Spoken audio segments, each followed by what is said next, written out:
Dans notre rubrique les news Yassika. Dans notre rubrique les news Yassika. 13 à 15. La Bible dit que 2 jours après, les plus jeunes fils ayant tout ramassé, partis pour un pays éloigné où ils dissipa son bien en vivant dans la débauche. Et Luc 19, 12, c'est encore Jésus qui parle. Il dit donc un homme, regardez, de haute naissance, j'aime le terme utilisé par la Bible, un homme d'une haute naissance s'en alla dans un pays lointain pour se faire investir. Vous voyez ça? De l'autorité royale et revenir ensuite. Il y a 2 points communs entre les 2 hommes. Les 2 points, c'est quoi? Celui-ci est d'une haute naissance, c'est-à-dire il est ressortissant d'une famille noble, une famille qui vit dans les hauteurs, on va le dire comme ça. Ils ont de moyens pour entreprendre, pour vivre, pour faire la fête, pour être heureux dans ce monde. Et l'autre garçon, l'enfant prodigue, lui aussi sortait d'une famille noble. Parce que la Bible dit qu'il s'est réveillé un matin et il a demandé la part de son héritage. Et la Bible précise que le père lui a donné cette part, mais ça ne s'arrête pas là. Il est allé vivre dans la débauche. Pour vivre dans la débauche, il faut avoir les moyens, vous savez. Et lui, avec ce moyen que le père lui avait donné, il est allé dissiper. Les 2 familles étaient des familles nobles. Les 2 garçons étaient de descendants de grands hommes, peut-être de commerçants. Je ne sais pas, de rois, je ne sais pas. Mais tout ce que je sais, c'est qu'ils avaient ce point commun, des familles nobles. Alors ces hommes ont tous eu des héritages, ont tous connu la tentation. Et après, il y a eu des choses qui les séparaient. Et j'aimerais qu'on en parle aujourd'hui. Le premier homme, l'homme de la haute naissance, on va l'appeler comme ça parce qu'il n'a pas de nom. Et le deuxième homme, c'est l'enfant prodigue. Alors, regardez mon tableau. L'homme de la haute naissance a fait un voyage. L'enfant prodigue aussi a fait un voyage. Ouais, les 2 ont voyagé. Mais il y a une différence dans les 2 voyages. L'homme de la haute naissance, la Bible précise qu'il voyageait pour être loin. Il allait vers l'huile. Il voyageait pour entrer dans sa destinée. L'homme de la haute naissance effectue un voyage pour entrer dans sa destinée. Mais l'enfant prodigue, lui, il est parti dans un pays lointain. Donc il a aussi effectué un voyage. Mais lui voyageait pour le plaisir seulement. L'homme de la haute naissance voyage pour sa destinée. Et l'enfant prodigue voyage pour le plaisir seulement. Cette année, si tu veux accomplir de grandes choses, tes actions doivent te rapprocher de ta destinée. Tes choix doivent te rapprocher de ta destinée. Il s'est levé un matin et il a dit, je vais aller pour recevoir l'huile sur ma tête. J'ai ma question aujourd'hui. Quelle est la chose qui te donne envie de te lever le matin? Chaque jour, tu dois lutter, faire des efforts, mais pour ta destinée. Je ne suis pas en train de dire qu'il ne faut pas se faire plaisir dans la vie. Je ne suis pas ce type de pasteur. Je ne te dis pas de ne pas profiter de tes amis. Moi, je ne dis pas ça. Je ne dis pas de ne pas profiter de ta famille. Je n'ai pas dit ça. Il faut que tu profites de ta famille, que tu profites de ta vie. Mais seulement dans ta réjouissance, attention, je vais le dire, ta réjouissance ne doit pas t'éloigner de ta destinée. Ton plaisir ne doit pas t'éloigner de ta destinée. Ce que tu aimes, ce que tu aimeras cette année, ne doit pas t'éloigner de ta destinée. Pourquoi tu ferais de sacrifices? L'église où tu vas aller cette année doit être l'église où tu seras loin. Cet homme voyageait pour l'huile. Écoute, j'accepte plus les chrétiens qui disent je vais avancer. Si ce n'est pas la volonté de Dieu, Dieu va m'arrêter. Écoute, on n'a plus le temps à perdre. On grandit. On est en train de grandir. Est-ce que tu comprends ça? L'âge avance. On doit se dire de vérité. Ce n'est plus le temps d'écrire, d'effacer. C'est maintenant le moment où tu écris pour ta destinée des choses qui restent. Quand je vais entrer, si je vois à l'intérieur que ce n'est pas bien pour moi, je m'arrêterai. Toi, tu as le temps dans la vie, hein? Tu as le temps pour jouer. Non, ce n'est plus le temps de faire des erreurs comme un Congolais dit au Bozo. Ces choses-là s'arrêtent. Voyage, fais des relations, pas toi, mais pour ta destinée. Des fréquentations pour la destinée. Cet homme était d'une haute naissance. Il est ressortissant d'une famille noble. La décision qu'il avait prise, c'est qu'il ne va jamais descendre. C'est-à-dire, je sors d'une famille noble, mais je ne veux pas me rabaisser, je ne veux pas tout perdre, mais plutôt chaque jour de ma vie, cette noblesse doit atteindre une dimension supérieure. Et voilà pourquoi il réfléchissait, il se dit, je suis capable de tout faire, mais pour cette fois-ci, je me déplace pour être roi. Pour l'huile royale sur ma tête. Tu veux être grand. Tu veux accomplir de grandes choses. Sacrifie-toi, mais pour ta destinée. La question à se poser cette année, est-ce que ce qui fait battre mon cœur me rapproche de ma destinée?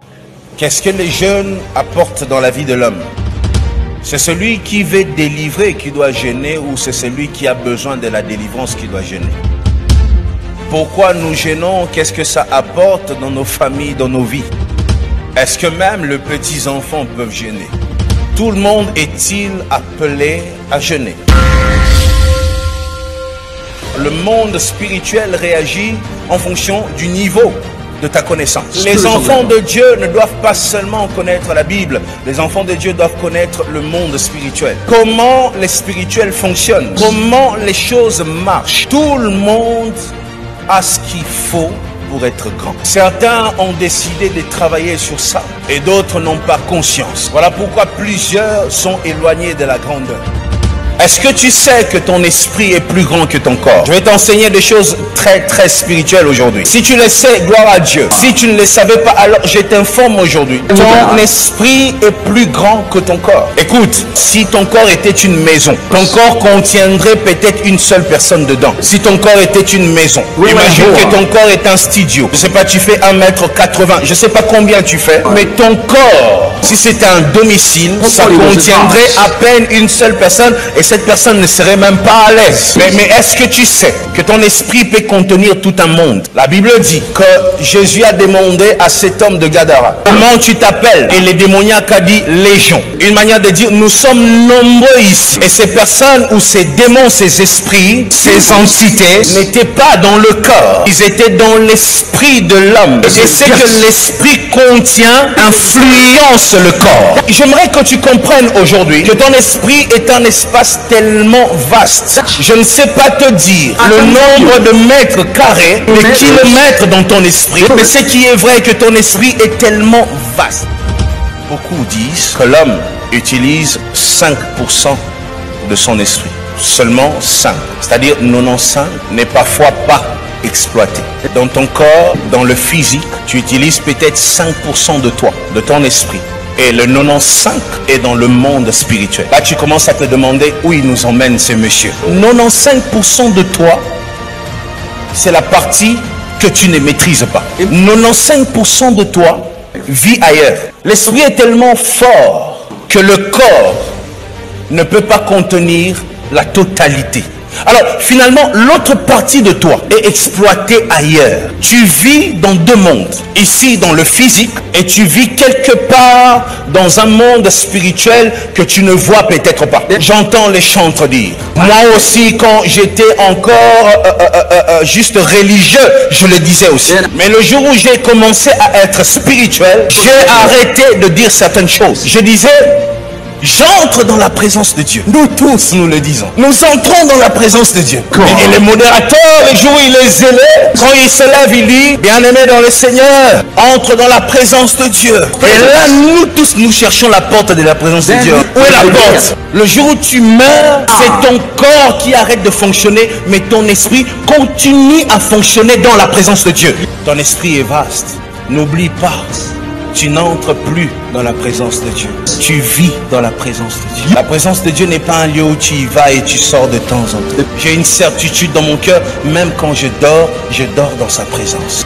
Waouh, même quand je dors dans sa présence. C'est très profond ça. Salut Tomé Bayanga, j'espère que vous allez bien.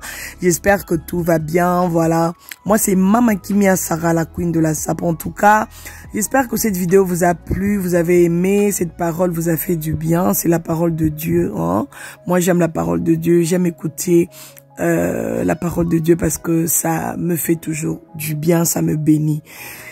Moi, c'est Mama Kimia, comme je disais. Si vous n'êtes pas encore abonné sur cette chaîne, commencez déjà à prendre vos chaises, vos tapis, vos nattes, vos tabourets, vos chaises en cuir, en métal, en bois, en plastique. Tout ce que vous avez comme chaise. Abonnez-vous, restez-y. Ici, on partage beaucoup de choses. On aime tout le monde et on se respecte. Surtout ça, le respect. En parlant du respect, mes Bayanga, vous savez que moi, je vous aime beaucoup. Vous savez que je vous respecte énormément. Tout ce que je fais, je le fais toujours dans le respect de tout le monde. Vous n'avez jamais vu Mama Kimia venir ici insulter quelqu'un ou dire quoi que ce soit. J'essaye vraiment de rester correct dans ce que je fais. Hein, j'essaye, je le dis bien, j'essaye vraiment de rester correct dans ce que je fais.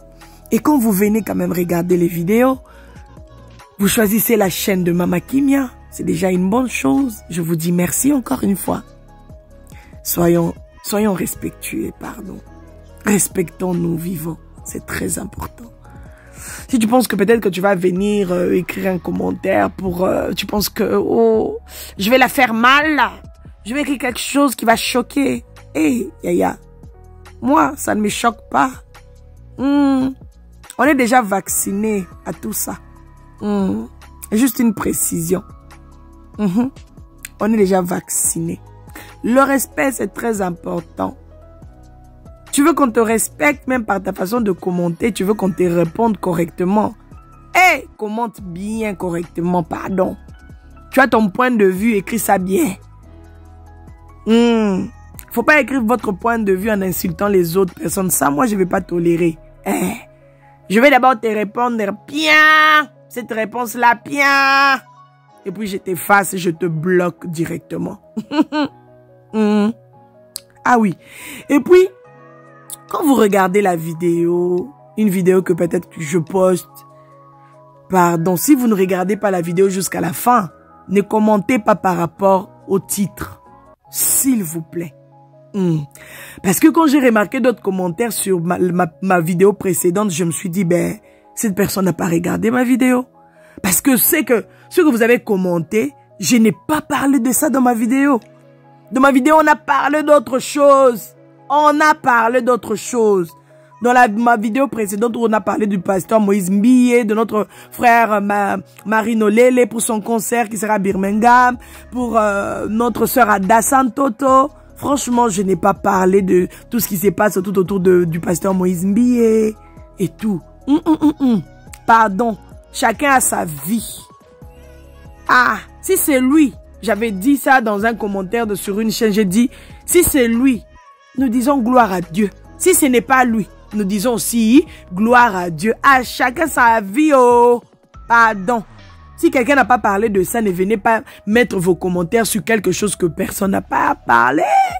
Oh, et Sopabinot. Et Sopayo que tu n'as pas regardé la vidéo. Tu es venu juste commenter parce que tu as vu son visage. Respectons-nous, pardon, hein. C'est très important. Et puis j'ai vu notre sœur. Je vais quand même épingler un commentaire de notre sœur. Je pense que c'est Joyce Benny. J'ai vu son nom partout sur beaucoup de chaînes. Elle a écrit Eza Yete, ba imite voix naye. Azazoba tepo atinda voice, sachant que ayebi que batu ebele balinga kaba piégé. Balinga kaba piégé. Si réellement Eza vrai, ako bala ndenge nini soki a tchepe litoite. Complot ya salité et simité. Ma sœur, moi je n'ai pas parlé de ça. Je n'ai pas parlé de ça. Je t'aime beaucoup, merci pour ton commentaire. Mais je n'avais pas parlé de ça dans ma vidéo. Donc cela me prouve juste que ma soeur, tu n'as pas regardé ma vidéo. Tu es venu juste pour commenter. Donc du coup, je serai obligée de supprimer ton commentaire avec plaisir et amour et beaucoup de respect. Ah oui? Moi, je n'ai pas parlé de ça. Comment toi, tu viens de déverser ce long commentaire? Au lieu de prendre le temps de regarder ma vidéo, je pris mon temps pour parler de notre sœur Adassa, pour partager ce que notre sœur Adassa fait et tout et tout. Pour partager autour du concert de notre frère Marino Lele. Non, toi, tu es venu me parler d'autre chose. Soyons logiques. Oh, to bunga rumba boendeni, to lingana apena ndenga bien quoi. Vraiment, merci beaucoup à toutes les personnes qui regardent mes vidéos du début jusqu'à la fin. Merci à toutes les personnes qui regardent des publicités. Vraiment, je vous remercie. États-Unis, vous êtes l'icolo. Vous êtes l'icolo. Zambie aussi, j'ai vu que vous regardez mes publicités. Vous regardez et ça se voit vraiment. Merci. Merci infiniment. Bandeko nanga kutumino boya akaboye kotika ozape na yo oleki. Siko soto bandiko lo ba chinois ekomi yo bokomo lo ba chinois boye ba suko lo ba munoko na bino te me ya so ba lo bipe na munoko na biso bozo ya pe ko soutenir pe malonga te. Je vous aime beaucoup. Le plus important c'est de se respecter. Voilà, je dirais quand même merci à toutes les personnes qui prennent le temps de commenter dans le vrai, qui regardent les vidéos. Merci encore et encore. Je ne cesserai de vous remercier. Que Dieu vous bénisse. On est ensemble. Bon week-end à tout le monde. C'était vraiment très important de recadrer, de remettre un peu les choses en ordre. C'est comme ça. Dans la maison, c'est comme ça. Quand les enfants, les gens viennent, ils commencent à faire du n'importe quoi. Il y a d'autres qui veulent mettre du désordre. Il faut essayer un peu de recadrer, c'est très important. Ah oui, c'est ça la famille. Ah oui, les linges sales, ça se lave en famille, non? Ah oui, que Dieu vous bénisse, merci. On se retrouve prochainement dans un prochain numéro. Moi, Mama Kimia, je vous aime énormément, je vous respecte beaucoup. Oui. Mais quand je vois que c'est un commentaire vraiment déplacé, j'efface. Et si la personne vraiment déplace dans son commentaire, je le bloque la personne. Si vous avez choisi Mama Kimia, je comprends que vous avez compris que je suis sur la bonne voie. Je fais mon travail, je vous respecte, c'est l'idéal. Que Dieu vous bénisse, on est ensemble. Bye bye, c'était votre Mama Kimia, Sarah la queen de la sape.